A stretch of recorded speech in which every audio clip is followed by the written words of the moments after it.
just a love nest, cozy with charm, like a dove nest way down on a farm.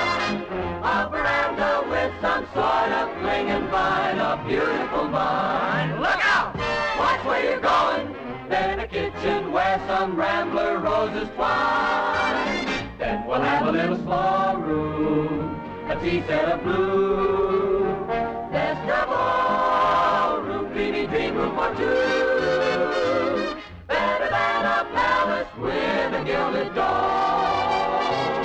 Is a love nest, you can call home. A small room, tea set of blue. Best of all, room, dreamy for two in our love nest.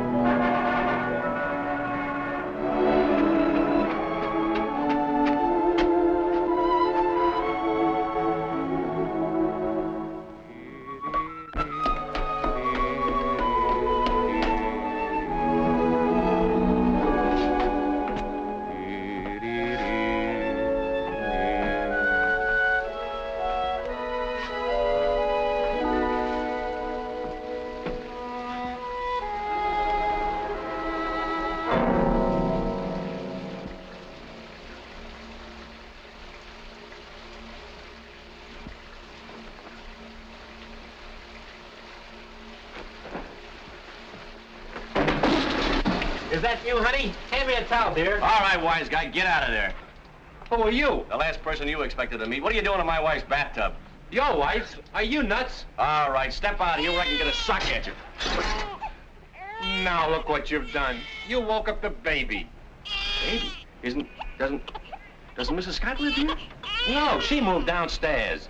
What's the big idea anyway, barging in like you own the place? I'm sorry. Here, you better dry yourself. You might catch cold. Jim! Cut it.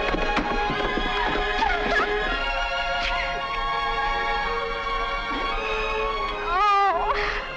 What's the matter?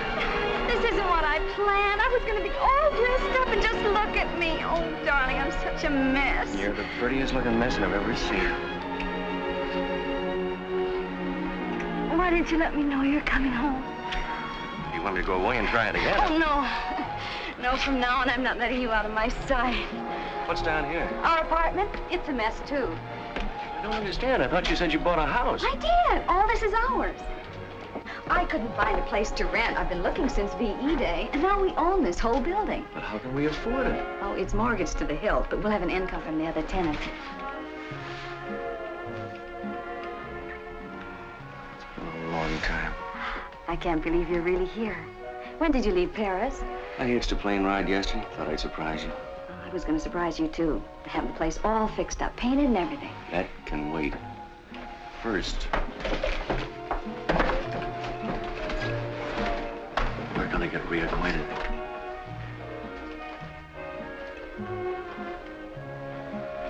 Oh, if you knew how much I wanted. Did you miss me? Only 24 hours a day, every day, for 2.5 years. Did you really like the place, honey? It's wonderful. I had all this furniture Mother left me. It was just standing around in storage, so I thought I'd move some of it to the apartment.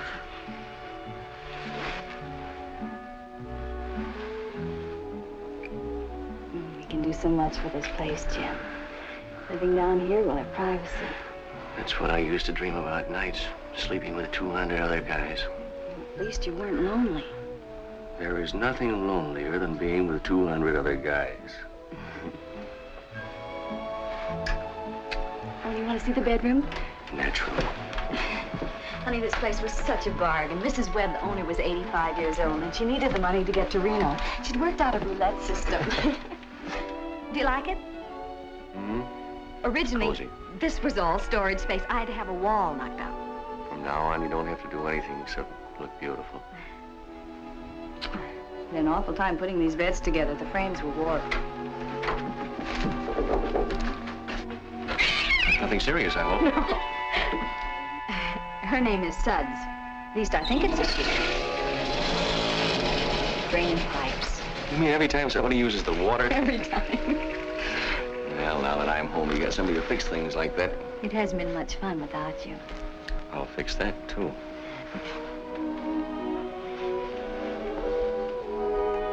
You've gained a little weight.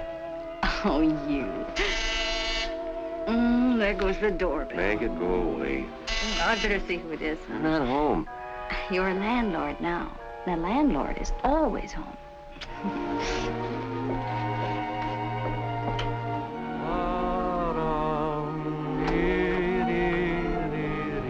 I found this on your front steps. Oh, it belongs to my husband. Thank you, Mrs. Quigg. Darling. My water's backing up again. Oh, I'll call the plumber. Mrs. Quigg found us on the front steps. Oh, how do you do? Thanks. I guess you two want to be alone, huh? You know, that's a pretty good guess. Bye.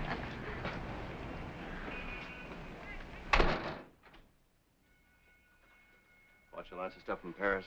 Perfumes, nightgowns, that silk you wanted. Oh, well, let me see. Everything in its own time. What's that? There's a firehouse right down the street. Isn't that convenient?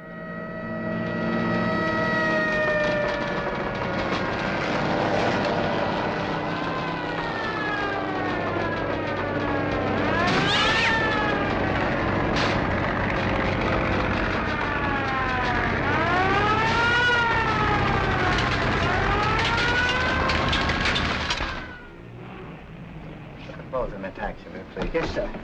Mr. Cummings, this place won't be the same without you. You're the best tenant I ever had. Are you sure, Mrs. Mackey? Can't you tell? Thank you. And may I add that you are a jewel among landladies. Thank you. It's a shame you have to leave for Colorado so suddenly, just when you're getting settled. Yes, that's the curse of my profession. But a mining engineer must be always on the move, looking for new fields to conquer. Where do you want me to forward your mail? Dear lady, I haven't read my mail in 20 years. Letter writing has become a lost art. Thank you. Oh, I didn't give you the refund on your rent. That's quite all right. You keep it and buy something for yourself. Oh, but I couldn't do Please, that. in memory of the many happy hours I spent under your roof. Well, I guess I must be going. I wouldn't want to miss my train.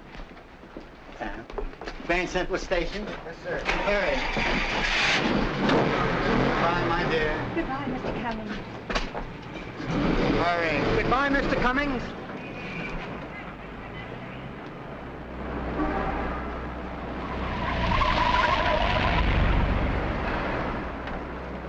Slow down. But you said you had to catch a train. Did I? Well, that's life, I guess. Take me someplace where I can check my bags. Okay. And then you can drive me to, 337 Gramercy Place. Kitty, kitty, kitty, kitty, kitty, kitty, kitty, kitty.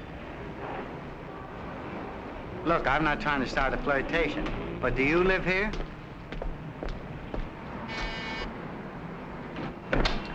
Have I the pleasure of addressing Mrs. Scott? Yes. Your cat seems to have gotten itself locked out.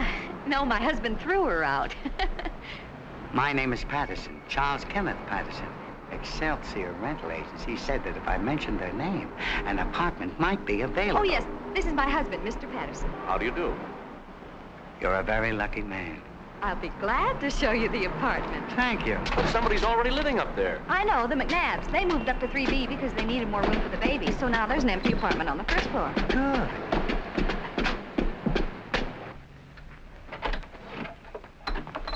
I'm not through furnishing it yet. These are just odds and ends. You've done handsomely. 2 Hitchcock chairs, a fine old Connecticut chest.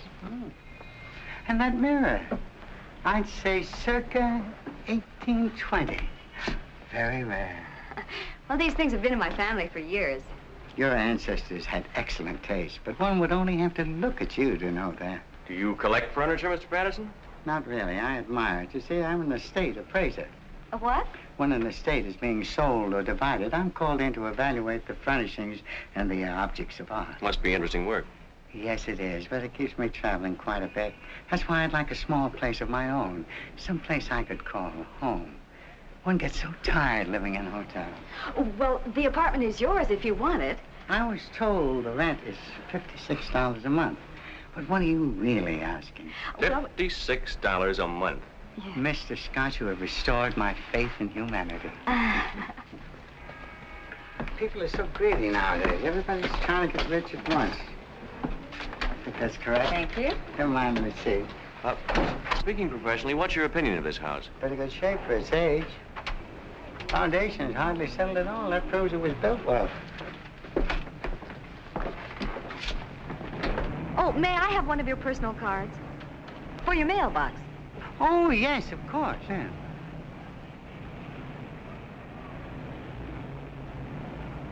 Let me see now. There's the second.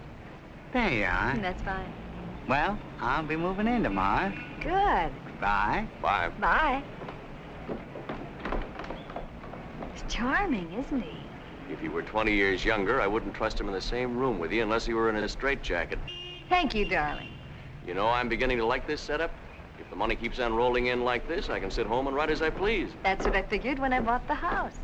No more magazine stories for women to read under the hairdryer. I got an idea for a book.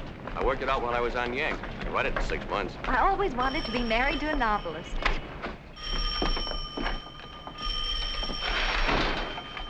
Hello? Just a minute. The feature goes on at 5:36 and then again at 8:13. The break is at 7:54. You're welcome. What is that? Well, people are always dialing this number instead of the neighborhood movie theater. It's less trouble just to keep a copy of their schedule. Why don't you just have the telephone company change our number? Oh, if we complain, they'll take our phone out. It isn't listed in our name. Oh. Well, it's those little touches that make a house a home, I always say. How much money we got in the bank? Oh, about $300, I think. Is that all? Well, the down payment was $4,000. But at least we're not living on our savings. We've got our money working for us. What's our monthly income? Now that all the apartments are rented, we'll net about $190. Hey, that's not bad. I knew you'd be pleased. What do you say we take a vacation before I get to work? We can go on a camping trip, make a second honeymoon out of it. Oh, we never really had a first one. This one will be a doubleheader. Oh, I've got to call the plumber. Mrs. Quigg's water's backing up and she can't use her sink. Oh, her sink. What do you say I take a look at it? You? You don't know anything about plumbing? You'd be surprised at the things I picked up in the Army. I probably would. But I thought you wanted to rest on your first day home. That $190 a month isn't going to go very far if we start calling in outside talent. You got any tools in this joint? Sure. Come on. Why did you have to turn off that valve in the cellar? That's the first thing any smart plumber does. What's happened to the water? Oh, we just shut it off for a minute, Mrs. Thompson. Oh, by the way, this is Jim, my husband. How do you Certainly do? you're the man around here, but I'm broad-minded. Next time I wish you'd warn me. If I don't get my dishes done, I'll have ants. I'm sorry. Hey. Oh, the water will be right on, Mr. Hanson. I'd like to have you meet my husband. Hello. I have a feeling the natives are not friendly. They're all right when you get to know them. Oh, Ed Forbes. What about him? He's back from Washington. I'm supposed to have dinner with him tonight. But I'll call and tell him not to come. I kind of like to see the old joker, but not tonight. Well, come right in. Mr. Scott's going to fix the drain himself. He knows all about plumbing. Oh, really? I admire a man who's clever with his hands. Well, where's the patient? Patient? Oh, in here. Now, here's what happened. Every time I turn the faucet on. Well, that's funny. Well, The water's turned off downstairs. Oh, you didn't have to do that. There's a cutoff right under here. Oh, it doesn't matter. I'll have it fixed in no time at all.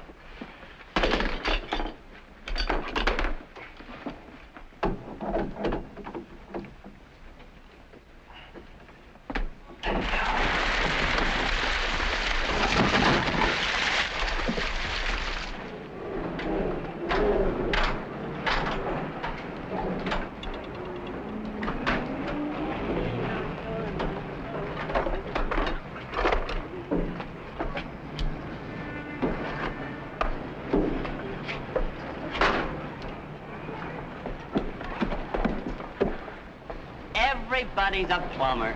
You'd better hurry, Mr. Fain. It's flooding into the hallway. I could have fixed it myself if I'd have had the right tools. Well, that's all right, dear. He only charges $3.50 an hour, and this is the first time he's been here all week.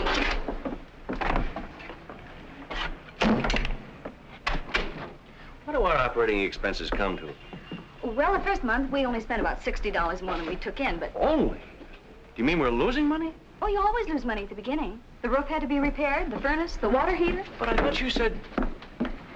Well, I guess I better forget about this novel and start knocking out a few stories for the hairdryer trade. Oh, but the house will start paying for itself any day now. I'm gonna make sure it does. Have you been keeping any accounts? Mm-hmm.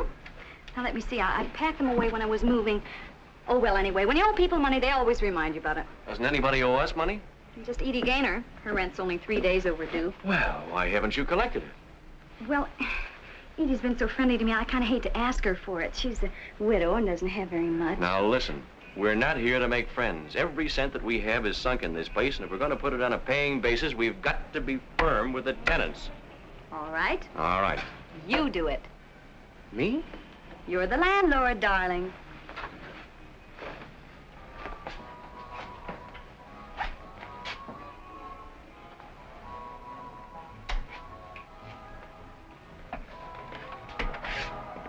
Mrs. Gaynor, I'm Jim Scott. Oh, yes, we heard you were back. This is my daughter, Florence. Glad to have you aboard. You do? Won't you come in, Mr. Scott? Well, I have a cup of tea. Thank you.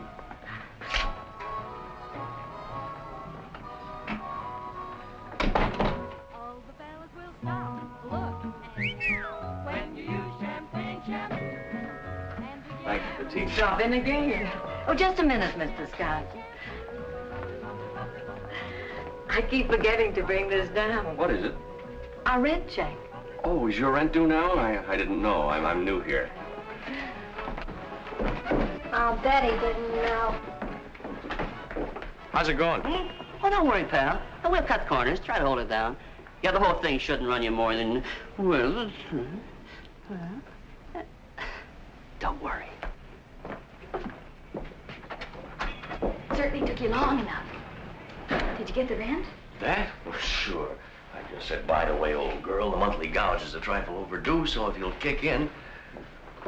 This check is dated 3 days ago. It is? That's what a man wants from his wife, encouragement. Oh, George is waiting to help you move the rest of Mr. Patterson's furniture. Oh, no. Now, look, I've got a hard war, and Who's George? Mrs. Thompson's son. He's been a great help to me. This is not the way I plan on spending my first evening home. Hiya. Did you have a nice time in the Army? I'm beginning to think so. You can start with the Davenport. Better grab that end. Ready?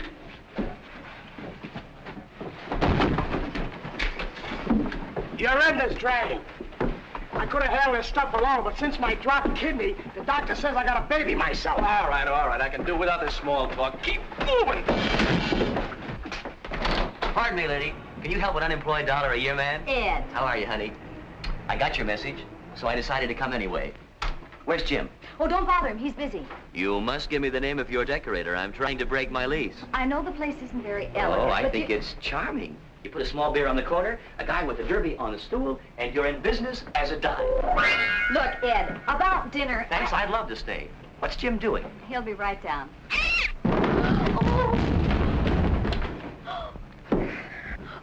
Welcome home. What else is new?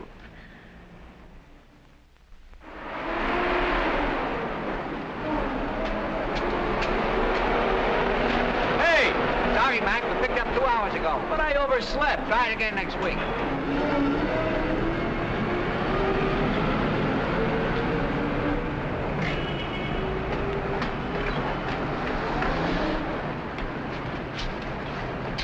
Take my bags up to apartment 1A. I'll take this. Good morning, Mr. Scott. Morning.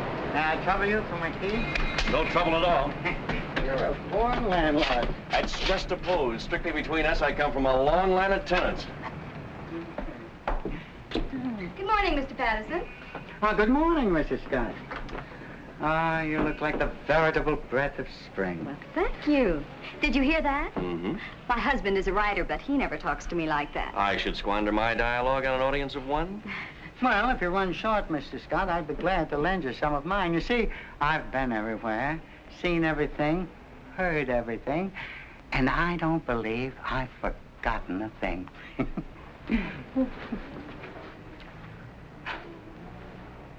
Thank you. Good day. Well, what are you all dressed up for? Well, if you're settling down to work, I think I'll go shopping. I have to get material for curtains and some throw rugs. Hey, whoa, wait a minute. I haven't sold anything yet. Oh, this is the first chance I've had to get away from the house. Well, let me see now. What did I do with my wallet? Last time I wore my brown shantung, so it should be in my brown suede bag. This is in my green one.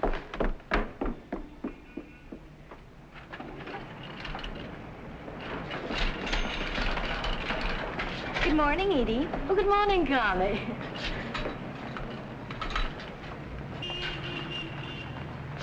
Allow me. Thank you. One more, please. See? Oh.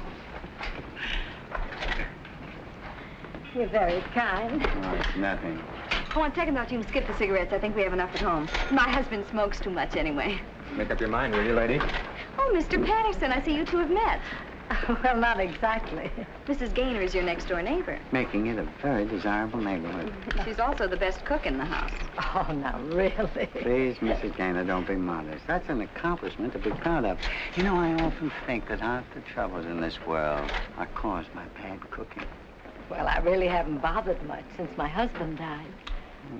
No fun cooking unless you have someone to cook for. How true, how definitely true. I guess I better get back and fix Jim's lunch. He's been alone in the house all morning, working on a story.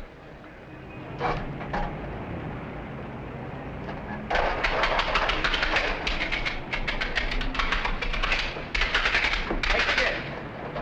Yeah? You collect scrap? Yeah. Why don't you start now? Make yourself some dough, huh?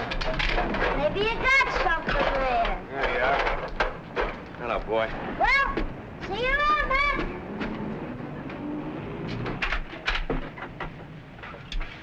Nobody could tell this wasn't a professional job. Feels good to be doing something constructive around here for a change. First chance I get, I'm going to paint that fence and all the woodwork. Oh, how nice. Hi, Edie. Connie, have you seen Mr. Patterson around? No, not since yesterday. I passed his door a couple of times, and I thought I heard him sneezing. There's a lot of pollen in the air. Sounds more like pneumonia to me. I hate to think of the poor man in there, all alone with no one to take care of him. Well, why don't you knock on his door? Oh, no, that wouldn't look right. But I thought if the landlord called on him... All right.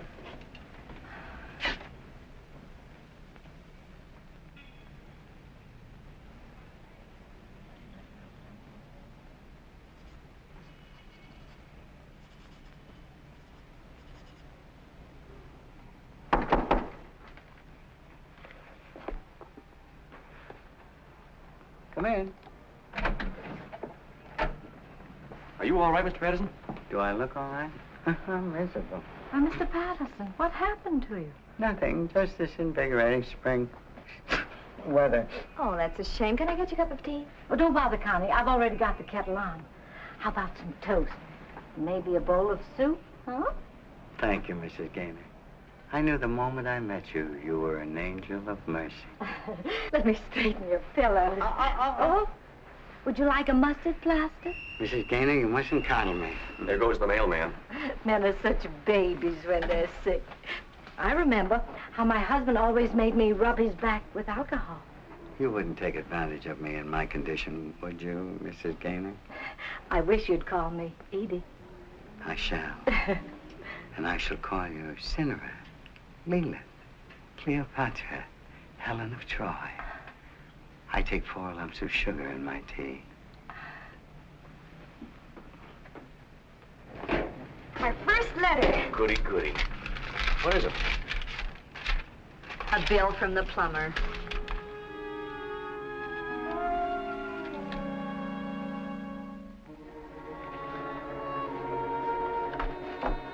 Doesn't that mailman ever bring anything except bills?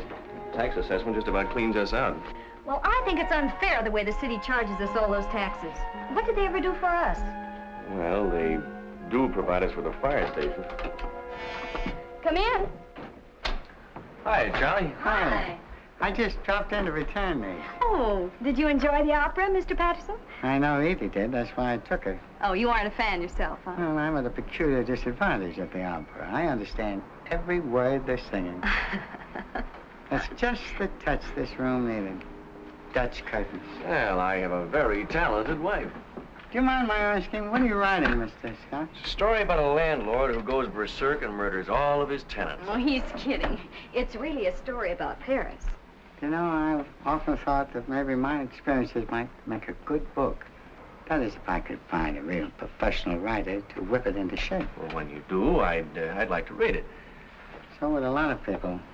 But I doubt if any publisher would even touch it. I guess you have led a pretty full life.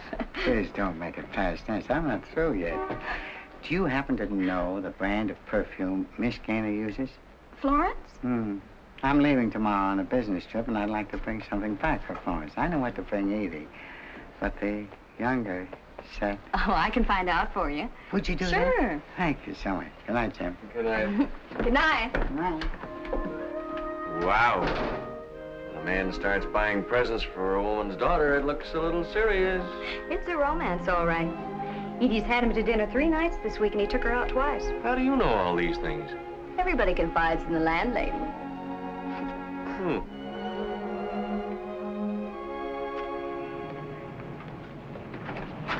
Morning. Good morning.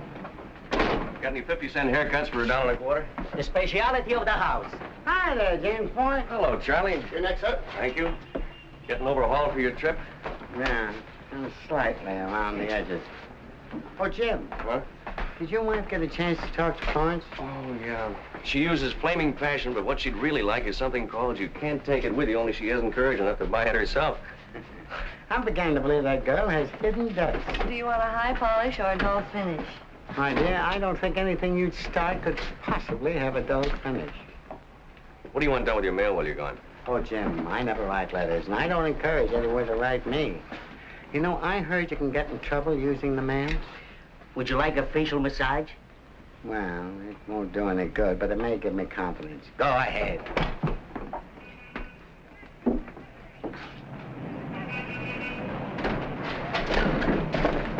McNabb's just bought a house of their own, suckers.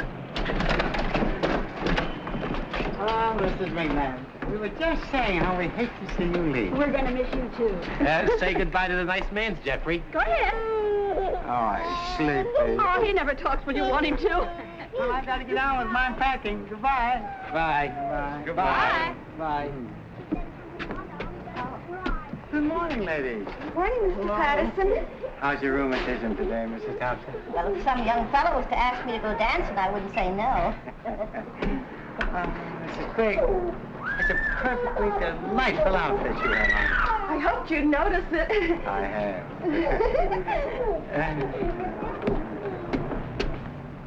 Sure got all the women around here acting like schoolgirls. They love it. What did the Army want from you? They're trying to make me pay for a blanket I lost. Oh. By the way, I think I have a tenant for the empty apartment. While I was down there, I met somebody I knew overseas who's desperate for a place to live. I'm sorry, darling, but I just phoned the agency, and they're sending a woman over to see her. Tell her it's been rented. Well, no, that wouldn't be fair. But- I know we ought to give preference to veterans, but since I promised to show This it, I is don't... someone I owe a favor to. I don't remember if I wrote you about Corporal Stevens or not. Scott? Yes. I'm Mrs. Arnold. Oh, you're here about the apartment. This is my husband. Hello. Well, right this way. Let me do all the talking. Now, take good care of yourself, Charlie, and don't catch any more cold. All right, Edie. But with you nursing me, it's a pleasure to be here. Will you write to me and let me know how things are going? I'll do better than that. I'll phone you every day. Oh, Charlie. Goodbye, my dear.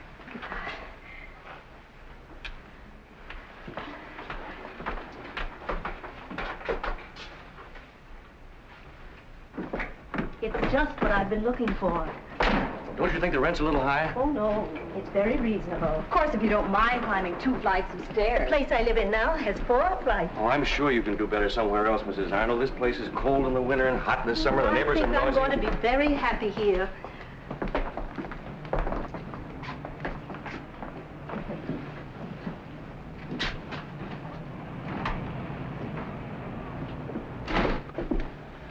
Who's that man who just went out? Mr. Patterson, one of our tenants. Are you sure his name is Patterson? Mm-hmm. Why shouldn't it be? He looks like someone I used to know in Cincinnati. Excuse me.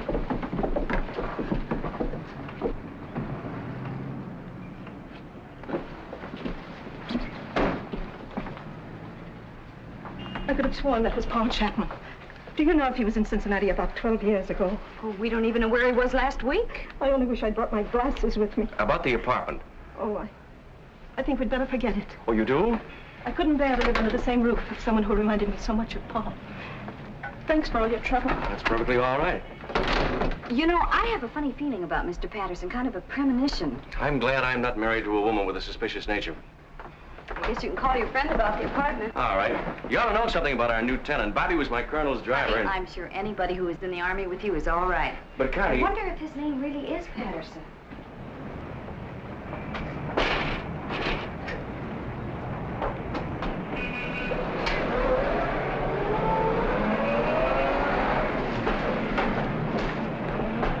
You know where that goes? Don't worry, lady. We've been delivering coal to this place for 10 years. But I was just...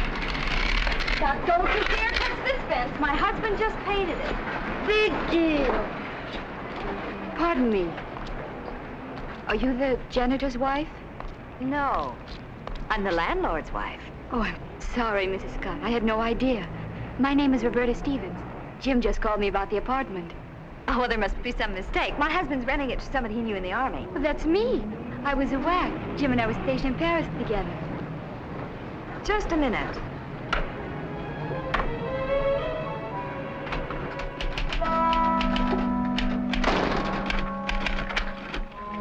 So you were saving that apartment for an old war buddy, huh? Oh, is Bobby here? Why didn't you tell me it was a girl? I tried to, but you wouldn't give me a chance. You didn't try very hard. Oh, now, look, Bobby... Roberta did an awful lot for me, and this is the least I can do to repay her. For what? Well, if it weren't for her, I might still be overseas. She got the colonel to dig up a replacement for me and pull strings, so I got on a plane instead of a transport. Well, couldn't we show our gratitude from a distance? Well, you wouldn't discriminate against a veteran just because of sex, would you?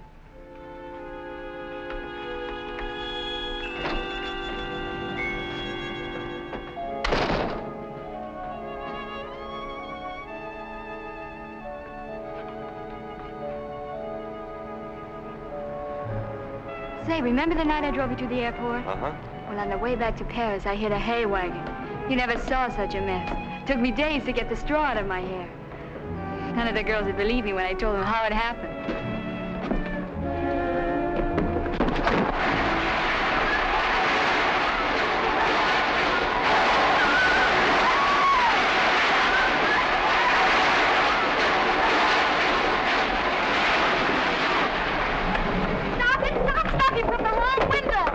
Don't you want it, the storage No, bin? that's not the storage bin. It's the bedroom. I made it over. Yeah? How does it look?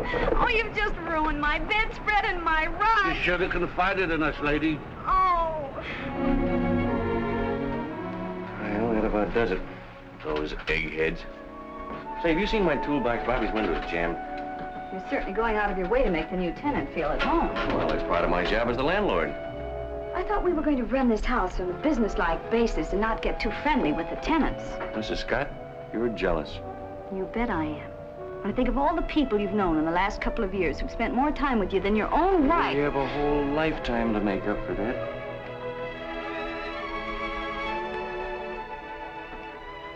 Hey, don't we have an anniversary long about now?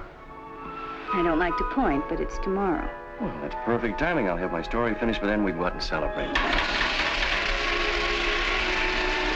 I wonder where I put that toolbox.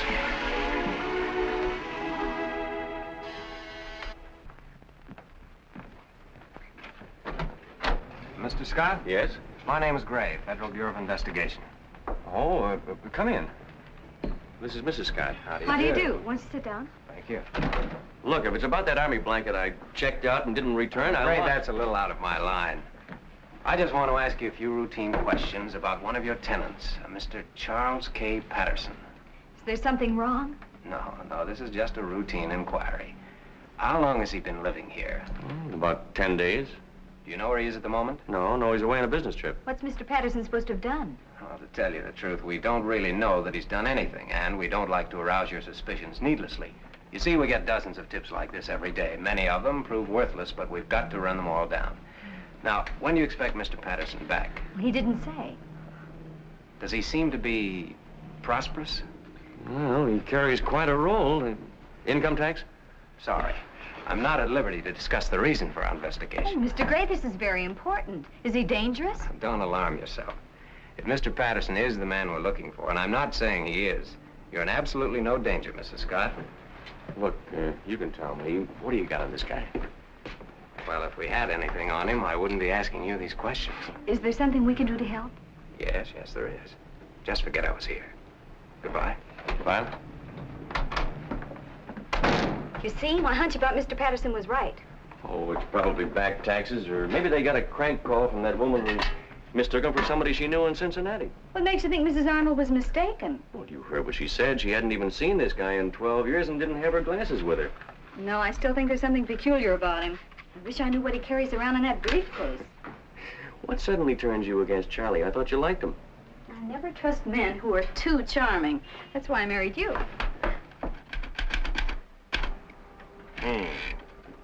T-H-E-E-N-D.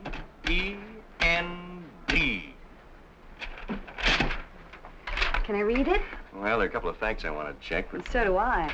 I'm just curious to know what you did while you were in Paris.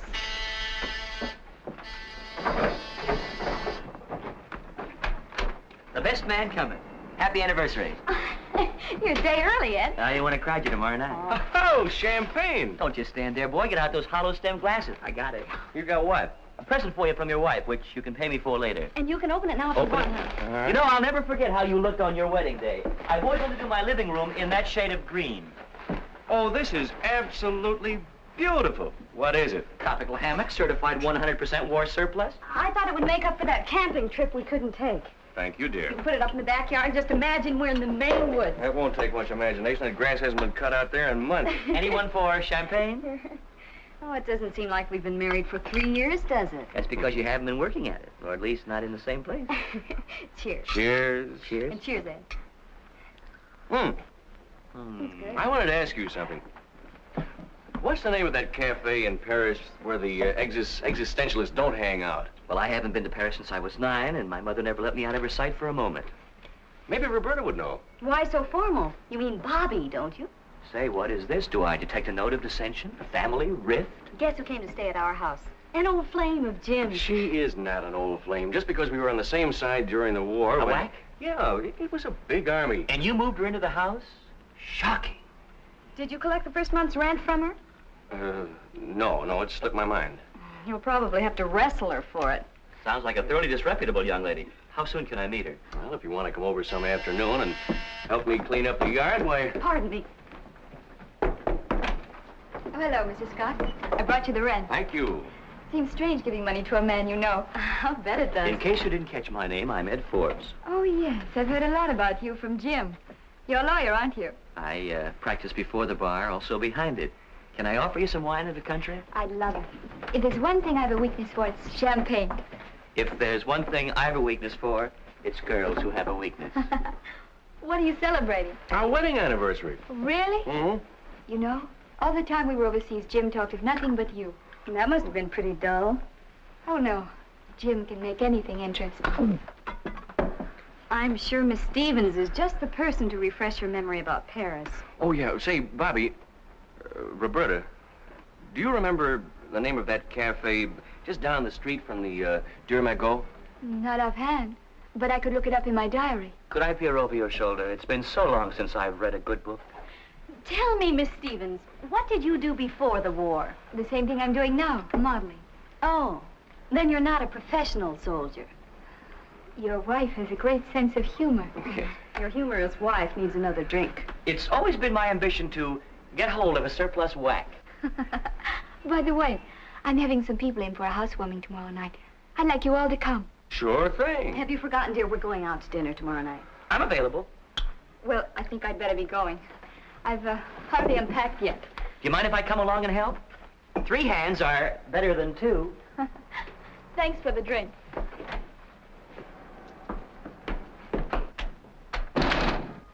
He's walking right into a trap. Yeah, but look at the babe.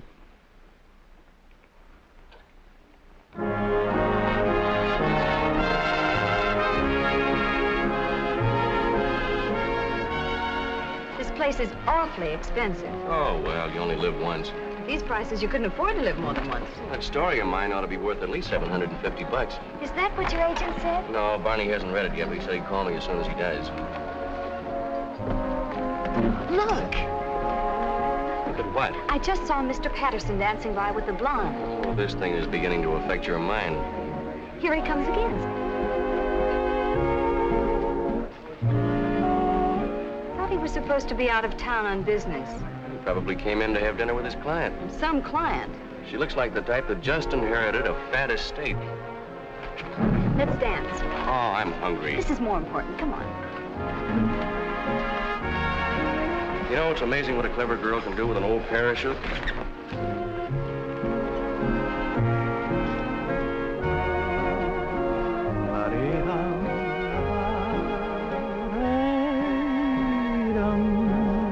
You have a very romantic voice. Untrained, of course. Like the thrush warbling his native wood notes.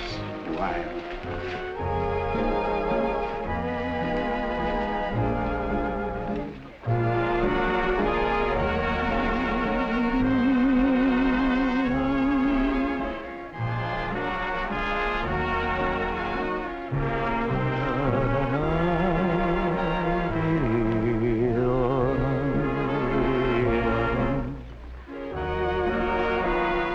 You better let me lead.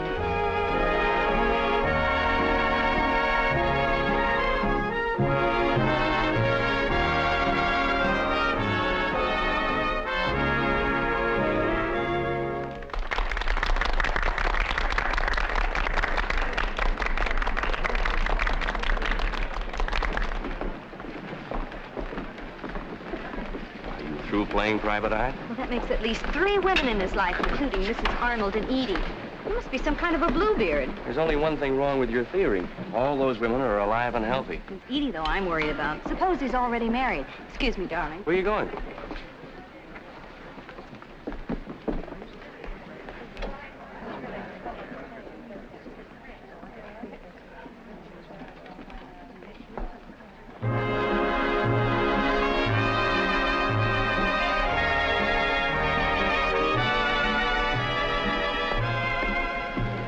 Sir? Oh. Now that we've worked up an appetite, what would you like, my dear? You order for both of us. I'd be delighted. We'll have prosciutto with melon, lobster dish, chateaubriand with sauce béarnaise, pomme soufflé, and braised endive. Am I going too fast, Mike? Oh, not at all, sir. Would you care for some champagne with that? Anything you say.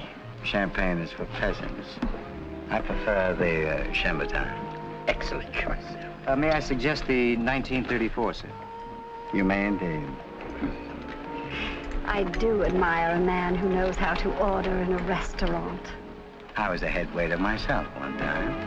That was the summer my dad and I had a fight, and he cut out my allowance. Really? And from there, you went on to make your first million in the oil business. Please, tonight I want to forget all about the drab world of commerce.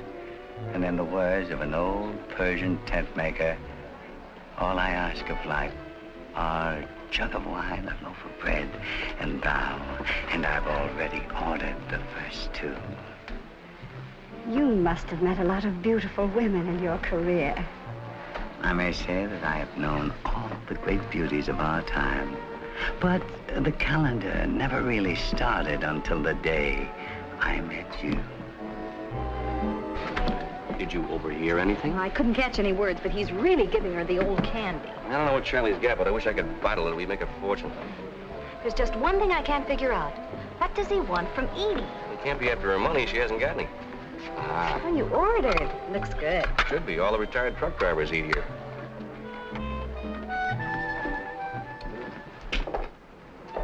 We really ought to tell Edie what we saw. Don't start mixing in the affairs of our tenants. It's none of our business.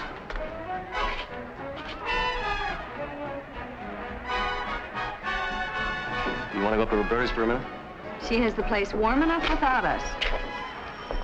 Sounds like our phone.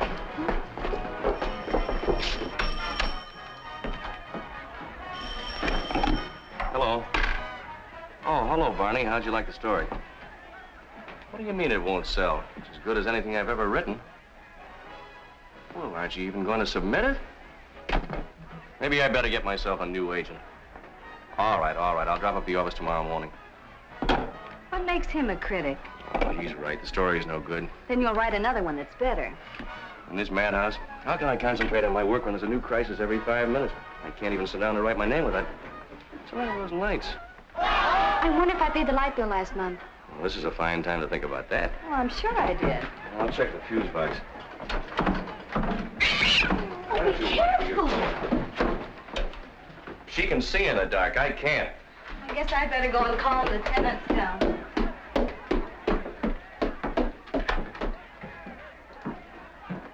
Hey, what's with the lights? It's all right, Mrs. Thompson. My husband's fixing them. Well, tell him to hurry up. I'm missing the best part of Gabrielle Heater. That's quite a party they have. Yeah. They've been running all over the house borrowing ice cubes. Oh, Edie, have you heard anything from Mr. Patterson? He called me this afternoon from Baltimore. Baltimore? He said his business was going much better than he expected.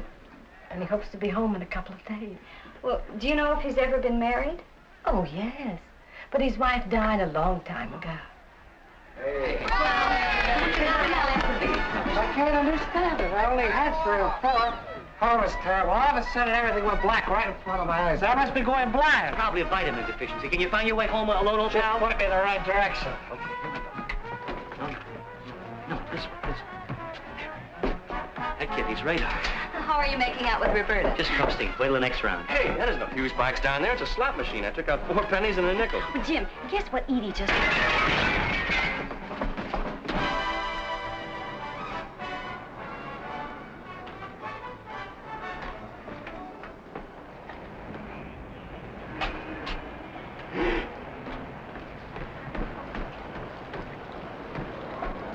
Good morning. Expected you yesterday. We don't make this type of glass anymore, lady. We had to order it special, please.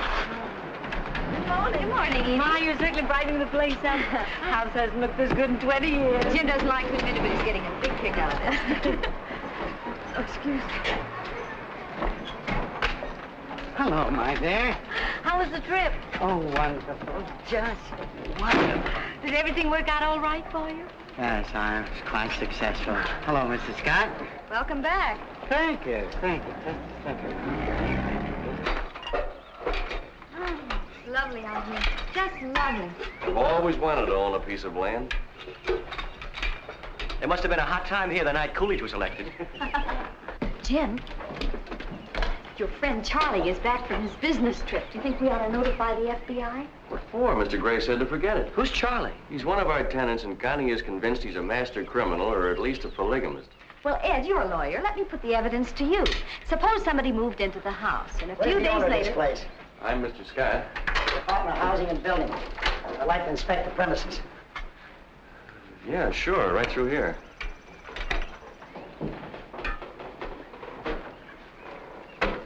Why don't you slip into something comfortable and join us? Well, I wouldn't want to give the boys too much inspiration. Excuse me. What do you say we have dinner together?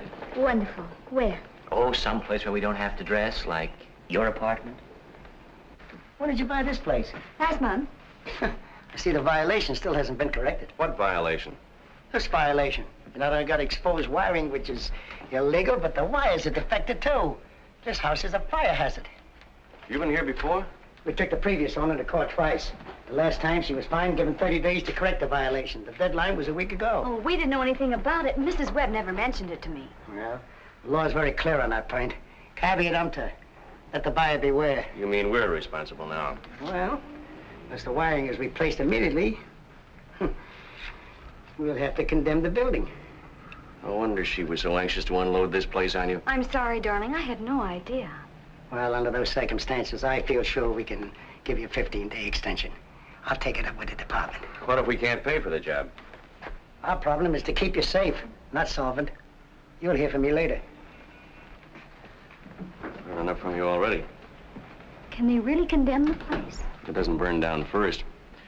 I think I'll ask Ed's advice on it. Well, Mr. Scott, Mother would like you and Connie to have dinner with us tonight. Thanks, but I'm not hungry. It's a sort of welcome home party for Mr. Patterson. Thank you. Tell her we'll be there. Wait till you see the present he bought, Mother. Oh? Isn't it beautiful? May you wear it in good health, Edie. Ain't that something? Yeah. And it's a watch, too. Don't look very practical to me. I make it a rule never to be practical where women are concerned. It's much too expensive, Charlie. When they start trying to save you money for you, look out. I'm satisfied. I've been around a little longer than you have, Lan. More coffee? No, thank you. Say, Charlie, have you ever had dinner at a place called Piero's? In my time, I think I've eaten at every good restaurant in every major city in the world. Including Cincinnati?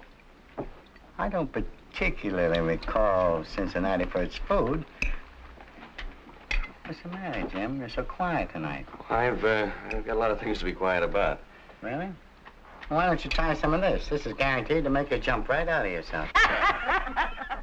That's one thing I'll say for my old man. He never touched a drop.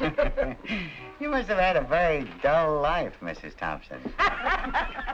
Well, shall we tell them?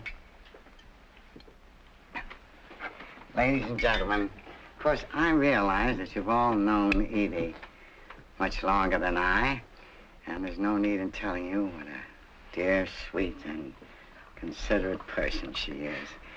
And having just concluded a profitable business transaction, I finally summoned up enough courage to ask Edie to give me her hand in marriage.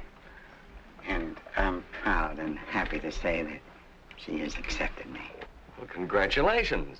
George? Give me a kiss, honey. I don't know what you could be thinking of, Edie, at your age. It's only after 40 that two people can offer each other the devotion of a lifetime and mean it. Connie, don't you have anything to say? I just hope you're not going to rush into this. Don't forget you're only old once. But after all, what do you really know about each other? Oh, as much as we need to know. We plan to leave tomorrow and get married in a lovely little spot that I found in Maryland.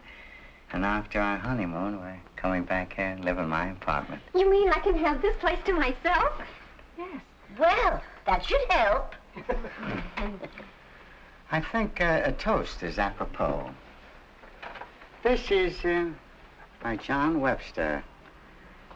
Is not old wine the wholesomest? Old pippins the toothsomest? Old wood burns the brightest? Old linen wash the whitest? Old soldier's sweetheart surest? Old lovers are soundest. Now, this is just an estimate, mind you. I figure the job will cost about $800. 800? Well, we have to rip out all the old wiring and put in new conduits. That means breaking into the walls and replastering. And we have to replace the light fixtures, switches, and wall sockets. Hey, maybe 800 isn't enough. Thanks. We'll let you know what we decide. In the meantime, don't miss any payments on your fire insurance. Hey, Mac! Did you call for a cab? No, I didn't. Mac! Have a good time. Don't let him always make me cry. They ain't married yet. That's right. I'll see you right away. Take all the time you need. Come on, darling. We're late. Come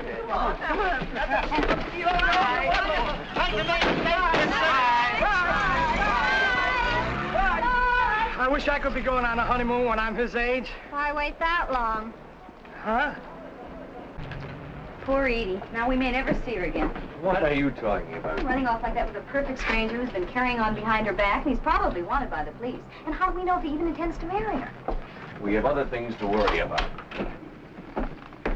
What did the electrician say? His estimate is $800, which is $800 more than we've got. What are we going to do? Well, we can always convert to candlelight. It's more romantic that way. No, I mean seriously. Seriously? There's only one thing to do. Sell the house. Sell it? Oh, no, we couldn't. It's better than having it condemned. Oh, but after all the trouble I went through getting it... We've had nothing but trouble ever since. Oh, we can raise the money somehow. Honey, I just told you, we're broke.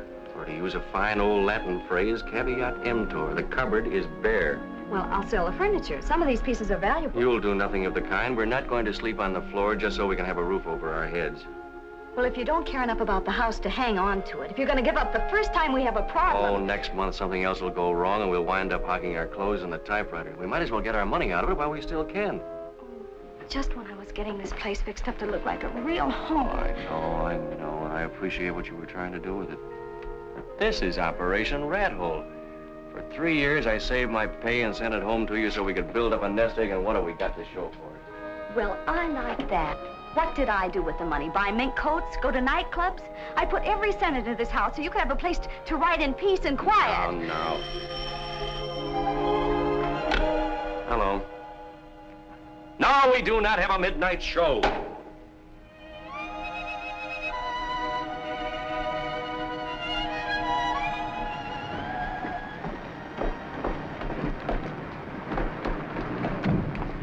Isn't the newlywed? Hello, May. Hello, Edie. How was your honeymoon? Mrs. Quaid, we have both been married before. Nice to see you. Oh, Charlie, look. Oh, no.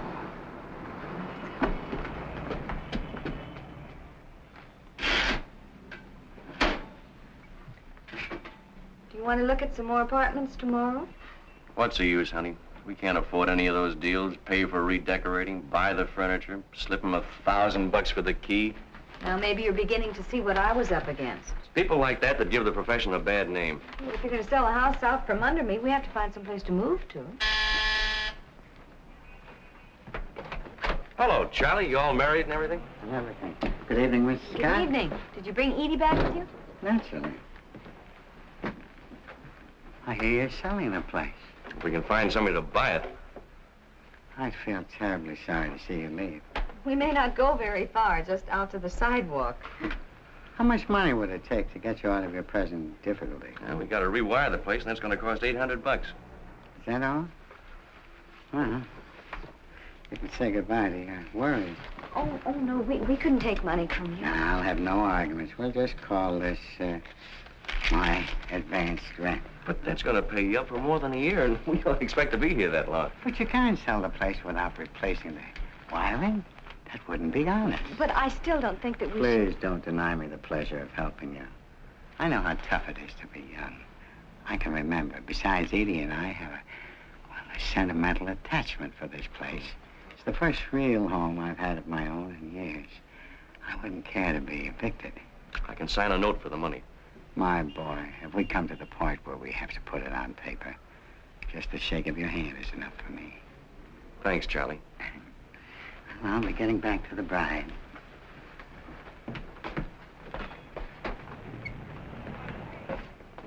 Why did you let him force it on you like that? Well, we're obviously not going to unload this place before the deadline. But I don't like it. How do we know where Charlie gets his money? I'm playing hunches again.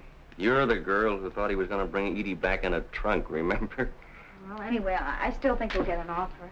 Well, we haven't so far. If the place is condemned, we lose everything. How do you do? Good evening. My name is Nolan. I have a real estate business in the neighborhood. Oh, come in, Mr. Nolan. Thank you. I noticed your sign outside. I was wondering if I could list the place. Oh, yes. You know, I'm a little surprised to see it offered for sale so soon again. What are you asking for it? Just what we paid, $22,000. 22. For this dog? Well, it was offered to me only a few months ago for $17,500. My wife knows a real bargain when she sees one. But we've made improvements. Now, you can't fool me just by slapping a coat of paint on the outside. Now, this is a sick house. If you decide to come down in price, let me know. Goodbye. Good evening.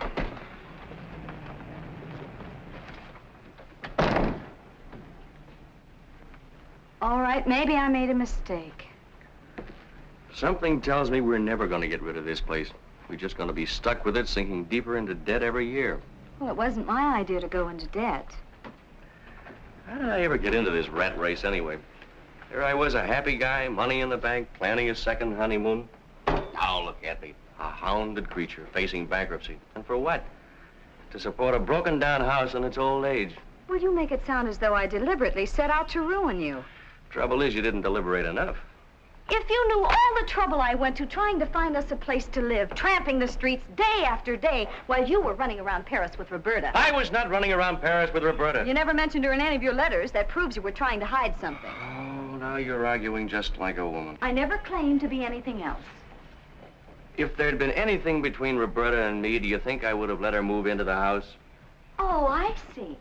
You would have kept her a secret from me. Oh, how did we ever get started on this subject? Well, I might have known what to expect after reading all those magazine articles. What magazine articles? Well, they said returning servicemen would have a difficult time trying to readjust themselves. They'd be full of neuroses.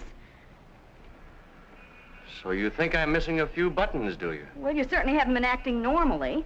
All you've done since you came home is to criticize. That's fine. That's just dandy to have your own wife tell you you're ready for the booby hatch. Oh, well, Jim, I've tried to be understanding, even when you were completely unreasonable, but I'm not going to go on humoring you forever. You won't have to. No, where are you going? Maybe you'll feel safer if I spend the night outside. Oh, but you'll freeze to death. Well, you can't expect me to behave rationally in my condition.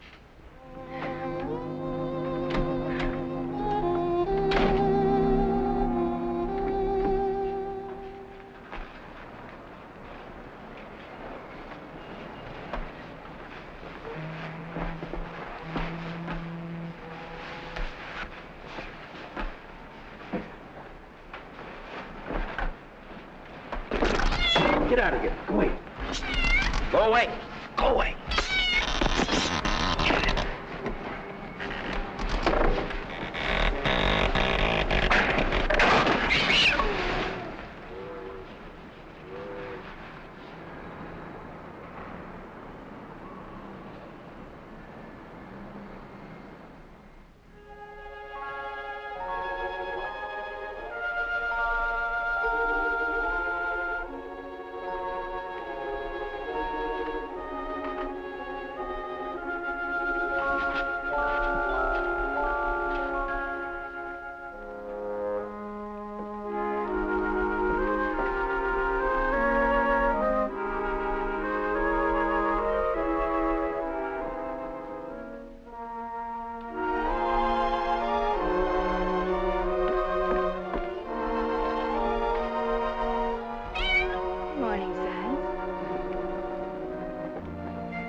Sleep well? Yes. I mean, no. I was just... My hammock broke down. Roberta's apartment was empty. She was away over the weekend on a Never modeling mind job. about that now. Look at this. So what? That's the same woman we saw Charlie having dinner with. How can you tell? She's only got half a face. And the description of the man who swindled her sounds exactly like Charlie. You're jumping at conclusions. You're jumping at me. Listen. Mrs. Fraser met the dignified old gentleman at a swank hotel where he was registered as Peter Chadwick. After a whirlwind courtship during which he showered her with gifts, Mr. Chadwick proposed marriage. He also offered to invest part of her capital in his alleged enterprises. The attractive widow turned over $12,000 to her fiancé, and that was the last she saw of him. After waiting a week, she notified the police. Well, that's the big business deal that Charlie pulled off. There's probably some very simple explanation for the whole thing. Let's go downstairs. And how do you explain this? From the man's method of operation, the police have concluded that he is the notorious Charlie Price, who is wanted on similar charges in at least 7 states. Over the past 15 years, he has defrauded scores of gullible women of a reputed $500,000. Poor Edie. Confidence men don't go around marrying penniless widows and lending money to strangers. All right, we'll give him a chance to prove himself. Yeah, let's do it right now. Oh, I wondered where you disappeared to. I know what you're thinking, but you could be wrong, too. I don't care where you spent last night or any other night. But Roberta just got back. I was still asleep, and I didn't know I'm it. only talking to you because this is an emergency. But that doesn't mean I'm speaking to you.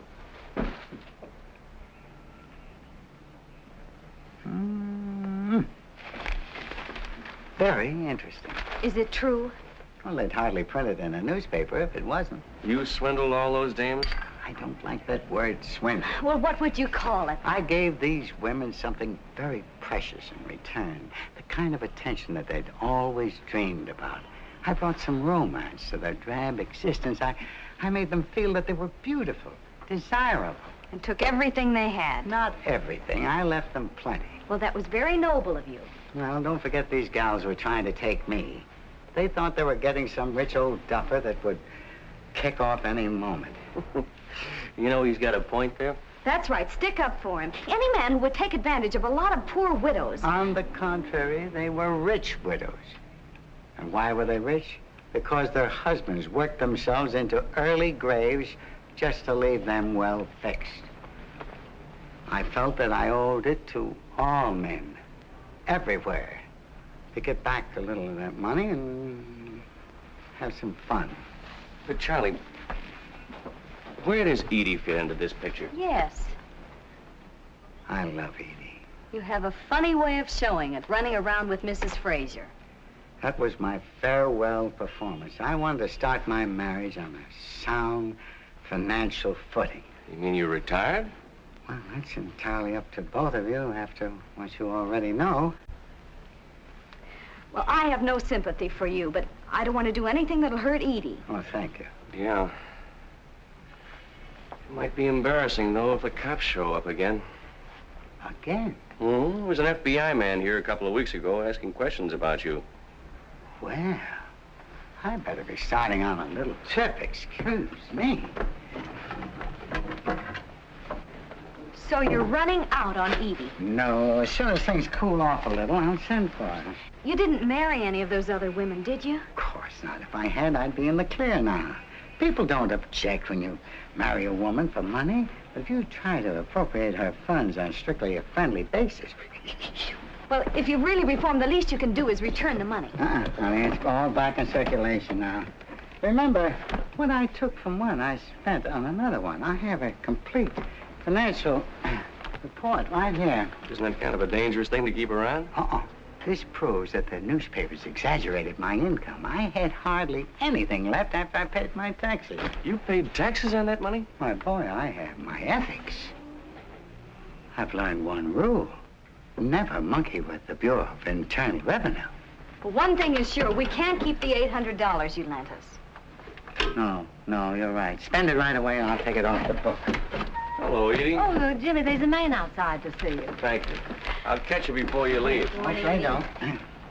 Where are you going, Charlie? Oh, honey, it's necessary that I leave town. Leave town? Yeah, hurriedly. But why? It's urgent business, dear. Business. Can I help you? Oh, Mr. Scott? Yes. My name's Clark. I understand this property's on the market. Yes, yes. We're glad to show you around. Well, I've had my eye on it for some time, and if we can agree on terms, you've got yourself a deal. Well, now, you won't go wrong buying this place. For example, notice the construction. Solid. Foundation's hardly settled at all. Well, what's your monthly income? Yes, we've got a great bunch of tenants. Quiet, respectable, never cause any trouble whatsoever. Would you excuse me a minute? Charlie, the police are here. Goodbye, my dear. Back to the floor. Charlie, what's happening? Charlie! What's the matter? The house is loaded with cops. Look after Edie, will you, please? Not that way, on the fence.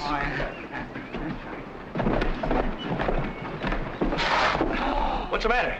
I'm caught on a nail. Oh, well, hang on. What a suggestion. Hold it! Get down. All right. Okay, come on, Dad. Not your dad. Did you have one? Yeah, Jim. I'll take that. Nice work, Mac. He almost gave us the slip. What's going on here? How should I know? Such I commotion. don't understand. Why should the police want Charlie? Now, Edie, you've got to be brave. What's happened to Mr. Scott? This is no way to do business. Oh, Carl. Bernard. That's him, all right. Oh, I'd recognize him anywhere. That's Paul Chapman. He told me his name was Carl Pearson. Have you ever seen these women before? Yes, I have, and they're all charming ladies. You beast. Peter, how could you do this to me? It isn't true about all these other women, is it? What are they doing to you, Charlie? Edie, you're the only woman I love. And these past few weeks together have been the happiest of my life. I want you to remember that. And nothing I've done and nothing they can do to me will ever change that. All right, let's go.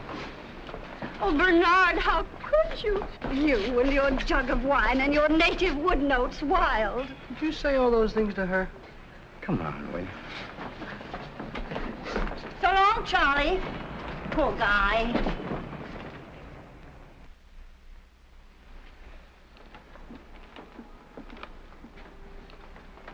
When I left, they were still questioning him about his career, and they're only up to 1941.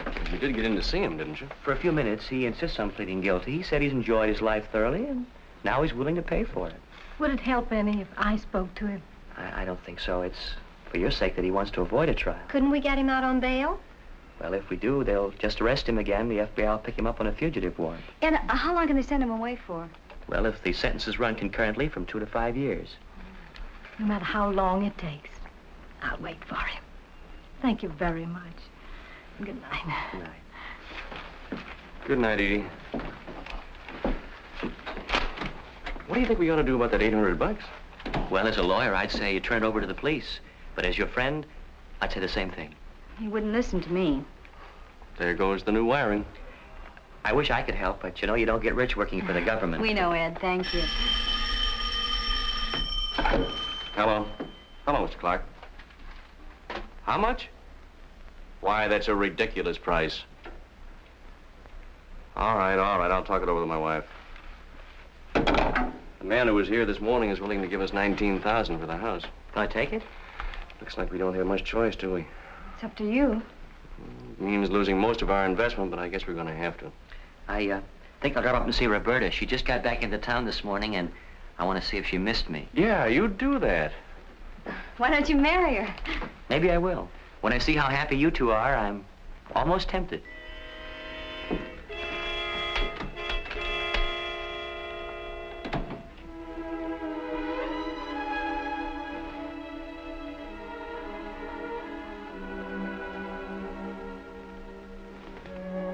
Are you asleep? You know, it's funny. Now that we've actually decided to leave this place, I'm gonna miss it. I guess we've done a pretty good job around here. Certainly the best-looking house on the block. The tenants seem to like us. Look what Charlie tried to do for us. What's the matter? Now you change your mind after making my life miserable all these weeks. You know I didn't mean it. All you had to do was say one kind word to me. Just one kind word. I'm sorry, darling.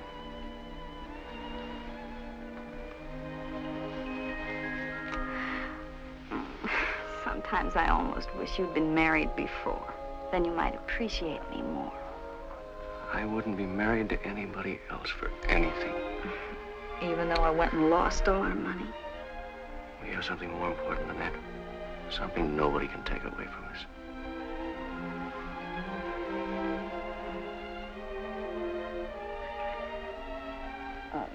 I wish there was some way we could save the house. I suppose it would take a miracle now, wouldn't it? When I was overseas, home meant just one thing. You, not a piece of real estate.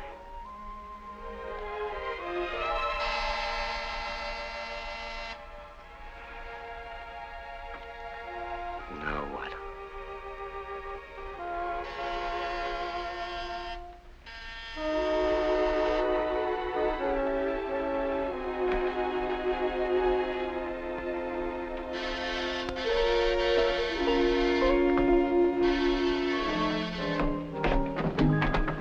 Your name, Jim Stock? Yes. Police Department. We've been going over Mr. Patterson's records. It seems he turned over $800 to you yesterday. That's right. It was a loan. That's not the way Charlie tells it. He said he paid you the money so you wouldn't give him away to the authorities. Why, that's a lie. Well, Charlie's been very frank with us about everything else. Why should he lie about this? I don't know. I thought we were friends. I even tried to protect her. Then you admit covering up for him. I don't admit anything. My husband was going to return that money in the morning. Well, if it's all the same to you, we'll go to the station now, ma'am. Oh, is it all right if I change my clothes? Go ahead. Thanks.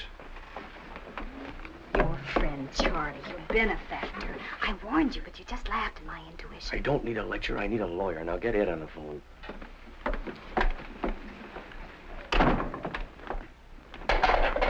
In here. Oh, Jim boy, glad to see you. You're putting me in here with him? He asked for you as a special favor. Thanks, Glenn. Anytime, Charlie. You sure gotta hand it to you. All those women. You were 20 years younger. I was 20 years older. I'd knock your block off. That's a nice way to talk after all the trouble I went to get you in here. You told him a pack of lies about that money. I had to. Why? Now I don't get it. Stop breathing through your mouth and listen. What's going on in there? Tay-to-tay. All right. I'm listening. Look, a newspaper syndicate offered me $5,000 for a series of articles on my career. I accepted on one condition, that you be allowed to write them. Why me? Oh, I thought it was the least I could do, so you keep half of the money and give the other half to Edie. That'll help her carry on while I'm gone. And you had me tossed into jail to tell me that? Yes. Now, come here. They want to start running my story while it's hot, and this is the last chance I have to dictate it. And confidentially, they're handing me over to the federal boys tomorrow. And they are much stricter than these boys here. Hey, but how do I get out of here? Oh, easy. All they've got against you is my word. Tomorrow morning, I shall magnanimously admit I made a mistake. Why don't you pipe down? How's a guy going to get any sleep? Oh, sorry. Now, shall we start work?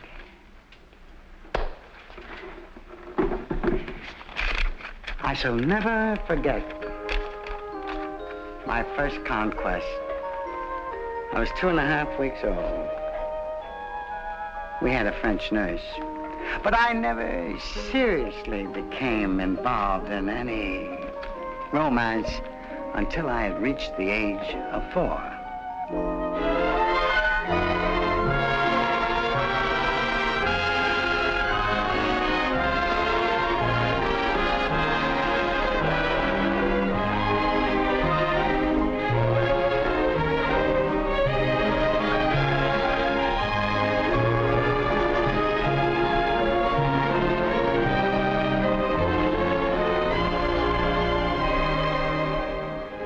My client is willing to give you $35,000 for the house. That's positively her final offer, and I must have your answer today. What do you think? You decide. Well, $35,000 is a lot of money, but... But the house isn't for sale at any price.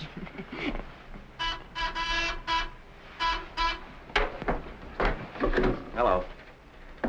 Sure thing. I'll be right up. Excuse me. I've got to go help one of our tenants. You're making a big mistake turning down this offer, but I know just how you feel about your home. Bye, Mr. Miller. Goodbye, Mrs. Scott.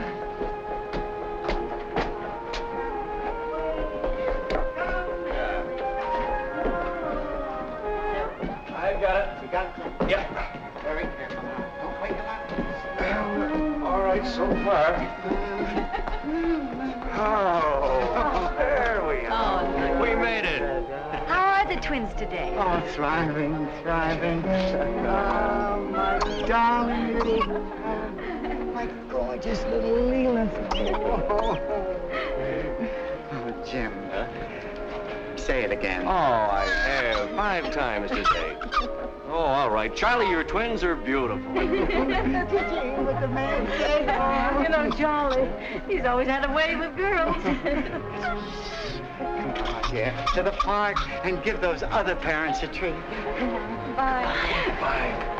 I still can't get over it. Charlie, the father of twins. Just think what he could have done if he hadn't retired. Just a love nest, only a love nest.